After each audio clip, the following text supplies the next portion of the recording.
ঘর সংসার সব চুলো হয়ে গেল। ছেলেটা একটুও যত্ন পায় না।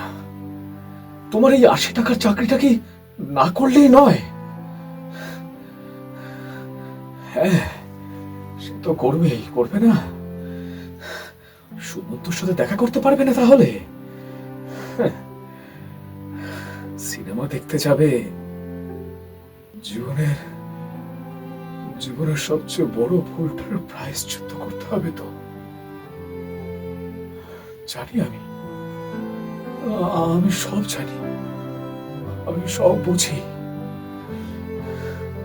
ওই সুমন্তটা একটা রাস্কেল, বুঝলে? একটা রাস্কেল, যে বউটাকে চাকরানি বানিয়ে অন্যের চাকরি করা বউকে নিয়ে ফুর্তি করছে। থিয়েটার, নাটক, সব নাটক, সব বুঝি আমি সব বুঝি। করো, যা ইচ্ছে তাই করো, কাউকে থাকতে হবে না আমার জন্য। চলে যাও, চলে যাও, চলে যাও। শুনুন সুলেখা সান্যালের লেখা গল্প ভাঙা ঘরের কাব্য, শুধুমাত্র নটার গল্প ইউটিউব চ্যানেলে।